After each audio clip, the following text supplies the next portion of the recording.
और इस शो को देखते ही देखते एक सरप्राइज एंट्री हुई। किसी ने सोचा भी नहीं था कि जॉन सीन, तुम कैसे, तुम्हें क्या पता, तुम तो सो रहे थे इस मैच में। हाँ, तो डब्ल्यूडब्ल्यूई ने जब जॉन सीना को अब मिला कोई टक्कर का। टक्कर का मतलब। अरे गुंथर। हाँ। तो गाइस, जिस तरह से मनी इन द बैंक का शो खत्म हो चुका है, उम्मीद करता हूँ आपने भी इस शो को देखा होगा और आपने भी काफी इंजॉय किया होगा इस शो को लेके। लेकिन मनी इन द बैंक के शो में कुछ ऐसी कमियां भी देखने को मिली और कुछ ऐसा अमेजिंग भी देखने को मिला। मनी इन द बैंक में से कुछ ऐसी स्टोरी लाइन निकली है जो आगे चल के बहुत ज्यादा डब्ल्यूडब्ल्यूई में धमाल मचाने वाली है। तो सबसे पहले जब मनी इन द बैंक की स्टार्टिंग हुई थी, तभी भाई मजा आ गया। मैच इतना ज्यादा कमाल का रखा गया था, मतलब लेदर मैच स्टार्टिंग में ही डाल दिया गया। लेकिन जो कहीं ना कहीं डब्ल्यूडब्ल्यूई ने इस बार जो मनी इन द बैंक का लेदर मैच स्टार्टिंग में रखा, ये काफी सही किया। और इससे क्या होता है ना, जो भी मनी इन द बैंक जीतता है उसको एक अपॉर्चुनिटी मिल जाती है। वो दोनों मैचों में मतलब इंटरफेयर कर सकता है, चाहे वो सेथ रॉलिंस का मैच हो चाहे वो रोमन रेंस का मैच हो। वो दोनों मैचों में उसे अपॉर्चुनिटी मिलती है इंटरफेयर करने की और वो किसी भी मैच को जीत सकता है। और काफ़ी साल पहले ऐसा होता था, जब मनी इन द बैंक का जो लेदर मैच होता था ना, वो लास्ट में नहीं होता था बल्कि स्टार्टिंग में हो जाता था। लेकिन यहाँ पे अभी जल्दी मेन इवेंट में ही मनी इन द बैंक रख दिया गया था, जो कि काफ़ी ज़्यादा बेकार लगता था कि मतलब मनी इन द बैंक जीतने वाला बंदा money in the bank cash in कर ही नहीं सकता था। मनी इन द बैंक में कोई हाइप नहीं बनती थी, साधारण सा मैच लगता था। और ऐसा हम लोग को मनी इन द बैंक में देखने को मिला भी था, जैसे कि डेमिन प्रीस इंटरफेयर किए थे। जिस तरीके से मनी इन द बैंक इस बार की हुई थी, जैसे स्टार्ट हुई थी, फिलहाल तो पहले के पेपर व्यू इवेंट की तरह हम लोग को इस बार भी कोई उम्मीद नहीं थी कि काफ़ी ज़्यादा बढ़िया इवेंट होंगे। लेकिन मनी इन द बैंक ने कहीं ना कहीं दिल खुश करते हुए नजर आया money in the bank pay per view match, क्योंकि यहाँ पे लेडर मैच ने ही काफ़ी ज़्यादा धमाल मचा दिया था। हालांकि प्लेयर्स मतलब पुराने वाले नहीं थे जो हम लोग सोच रहे थे कि पुराने वाले प्लेयर हो, लेकिन नए प्लेयर्स ने भी काफ़ी ज़्यादा बवाल मचाते हुए नजर आया था। और जिस तरीके से ट्रिपल एच भाई निराश हो रहे थे कि लोगन पॉल को नहीं आना चाहिए, तो मैं भी यही सोच रहा हूँ कि लोगन पॉल को नहीं आते तो ज़्यादा अच्छा रहता, क्योंकि वहाँ पे लोगन पॉल को एक तो जिताया भी नहीं गया और फिर वहाँ पे लोगन पॉल ने कुछ इतना बढ़िया परफॉर्मेंस नहीं दिया जिस तरीके से रिकोशेट ने अपना परफॉर्मेंस देते हुए नजर आए हैं। और गाइस फिलहाल तो मैं एक भाई की कंफ्यूजन दूर कर देना चाहता हूँ, जो भाई ये सोच रहे हैं कि डब्ल्यूडब्ल्यूई की प्लानिंग थी कि लोगन पॉल को बुलाएं, तो फिलहाल और तब भी ट्रिपल एच जो है वो लोगन पॉल से निराश कैसे हो सकते हैं, कि जबकि प्लानिंग भी थी लेकिन फिर भी ट्रिपल एच निराश हो रहे हैं। आखिर ये मैटर क्या चल रहा है? तो मैं बता दूं कि डब्ल्यूडब्ल्यूई को कोई एक प्लेयर नहीं चलाता, मतलब सिर्फ ट्रिपल एच ही नहीं चलाते।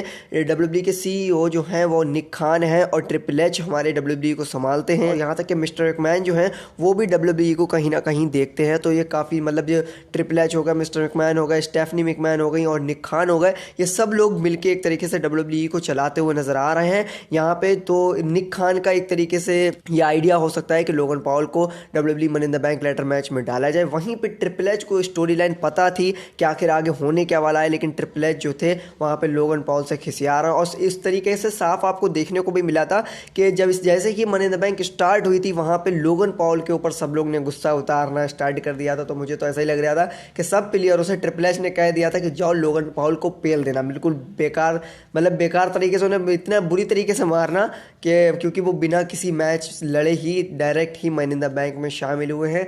और बात करते हैं money in the bank ladder match की, तो वहाँ पर रिकोशेट ने काफ़ी ज़्यादा हाइप पैदा करी, काफ़ी ज़्यादा बढ़िया मूवमेंट कर रहे थे। जिस तरीके से लोगन पॉल से उम्मीद रखी थी वो मूवमेंट हमारे रिकोशेट ले गए और काफ़ी ज़्यादा बढ़िया लगा। और एले नाइट का भी आखिर में एक बड़ा सा एक मुकाबला दिखाया गया था, एक बड़े से सीन दिखाया गया था जहाँ पे एले नाइट आते हैं और सबको पेल देते हैं। एक टाइम के लिए ऐसा लगता है कि एले नाइट ही मनी इन द बैंक जीत जाएंगे, लेकिन वहाँ पे डेमियन प्रीस्ट, यहाँ पे कुछ कुछ चांसेस लग रहे थे डेमियन प्रीस्ट के जीतने के, तो वहीं पे डेमियन प्रीस्ट ने आखिर एंट्री इतनी ज़बरदस्त ली थी तो डेमियन प्रीस्ट सोच रहा था मुझे जीतना ही पड़ेगा। तो वहाँ पे डेमियन प्रीस्ट एले नाइट को हराते हुए नजर आते हैं, फेंकते हुए नजर आते हैं और वहीं पे डेमियन प्रीस्ट चढ़ के मनी इन द बैंक उतार लेते। तो फिलहाल तो इस मैच से कोई निराशा नहीं, क्योंकि Money in the bank ladder match काफ़ी ज़्यादा बेहतरीन हुआ। और यहीं पे एक नई स्टोरी लाइन निकलते हुए नजर आई कि जब सेथ रॉलिंस और फिन बैलर का मैच चल रहा था वहाँ पे, जो कि काफ़ी ज़्यादा घमासान मैच हुआ था। फिलहाल हालांकि मुझे उस मैच में नींद आ रही थी, मैं सो के देख रहा था, लेकिन उसका एंडिंग सीन मैंने देखा था जहाँ पे फिन बैलर अपनी मूव्स मारने के लिए खड़े होते हैं और वहीं पे हमारे जो डेमियन प्रीस्ट है वो money in the bank cash in करने आ जाते हैं, जहाँ पे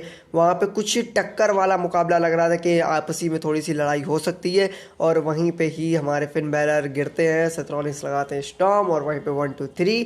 तो अब आगे देखना है कि आने वाले रॉ या स्मैकडाउन में मैच में जो है हमें मनी इन द बैंक मतलब फिन बैलर और जो डेमियन प्रीस्ट है mister money in the bank, अब उन दोनों के बीच थोड़ी बहुत लड़ाई देखने को मिल सकती है। हो सकता है स्टोरी लाइन काफ़ी ज़्यादा आगे तक जाए और जजमेंट डे टूटती हुई नजर आए, या फिर फिन बैलर को डब्ल्यूडब्ल्यूई काफ़ी ज़्यादा पुशअप देना चाह रही हो या डेमियन प्रीस्ट को काफ़ी ज़्यादा पुशअप देना चाह रही हो। फिलहाल तो मनी इन द बैंक बन चुके हैं, काफ़ी ज़्यादा पुशअप मिल चुका है उन्हें, तो अब देखना है आगे क्या होता है इन दोनों की जोड़ी में।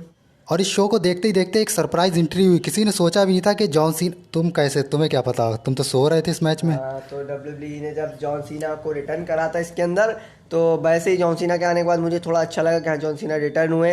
लेकिन फिलहाल एक तरीके से पता चल रहा था कि जॉन सीना का कहीं ना कहीं मैच नहीं होने वाला है। जॉन सीना ऐसी बात करने आए हैं यहाँ पे।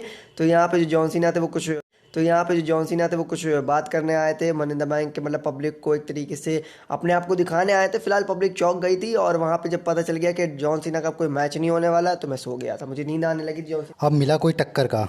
टक्कर का मतलब? अरे गुंथर। हाँ तो गाइज गुंतर के लिए भी बहुत बड़ी अपडेट आ रही है। जिस तरीके से रिडल हमारा 2 चुटियाँ हमें काफ़ी ज़्यादा कूल लग रहे थे और गुंथर से लड़ रहे थे और गुंथर को काफ़ी ज़्यादा टक्कर दी थी, लेकिन टक्कर उनकी वाली टक्कर की बात नहीं कर रहे हम टक्कर की बात कर रहे हैं ड्रू मैकइंटायर की। वहीं पे डब्ल्यूडब्ल्यूई ने कुछ प्रोटीन खिला के भेजा है ड्रू मैकइंटायर को। उनके बाइसेप कुछ ज़्यादा ही चौड़े लग रहे थे और ड्रू मैकइंटायर गुंथर के सामने काफ़ी ज़्यादा हैवी लग रहे थे और उन्होंने एक तरीके से चैलेंज कर दिया, इंटरकॉन्टिनेंटल चैंपियनशिप बेल्ट भी उठा दी। तो वहाँ पर काफ़ी ज़्यादा बढ़िया लगा था जब उनकी बैक एंट्री हुई थी, बंदा वापस आया और अब डब्ल्यूडब्ल्यूई में गुंथर को काफ़ी ज़्यादा कर रहा अपोनेंट मिल चुका है, जो कि हो सकता है इंटरकॉन्टिनेंटल चैंपियनशिप जीतता हुआ नजर आए।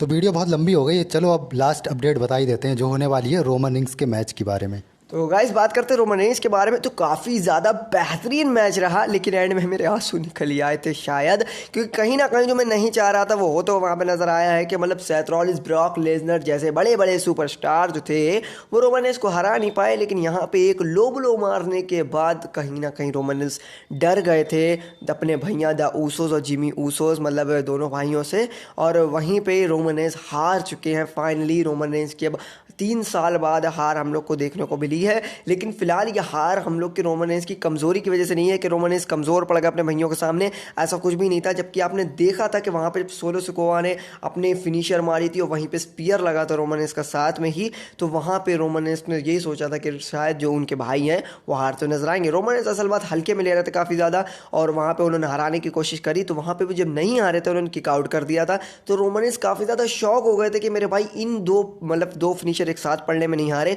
तो अब कैसे हारेंगे। तो वहाँ पे रोमन रेंज हिम्मत हार चुके थे। एक तरीके से रोमन रेंज रोने वाला मुंह बन चुका था रोमन रेंज का। और जो सोलो सिकोआ है ना, सोलो सिकोआ का क्या हुआ था कि सोलो सिकोआ जो थे, सोलो सिकोआ ने वहाँ पे रोमन रेंज को मोटिवेट करा था।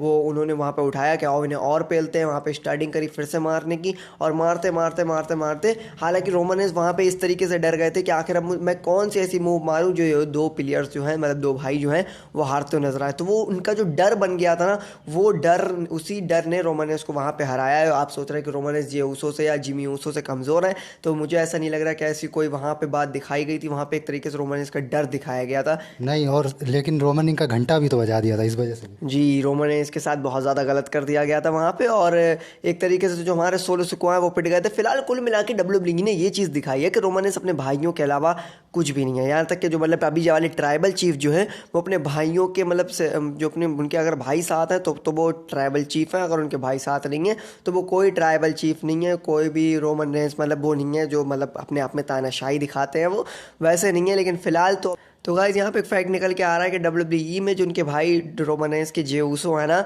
वो एक बार पहले भी रोमन रेंज को 2013 में हरा चुके हैं पिन करके और फिर से एक बार यही चीज़ रिपीट होते हुए नजर आई। फिलहाल तो अब रोमन रेंज का ये देखना है कि आगे रोमन रेंज को क्या करना है, कैसे क्या मतलब उनकी वो होगी, या फिर एक और मैच उनका रीमैच रखा जाएगा, चैंपियनशिप मैच रखा जाएगा। वहाँ पर कुछ पता नहीं है अभी आगे क्या डब्ल्यूडब्ल्यूई प्लान्स बनाए। लेकिन हाँ ये बात तो पक्की है कि जे ऊसो और जिमी ऊसो को डब्ल्यूडब्ल्यूई काफ़ी ज़्यादा बड़ा पुशअप देने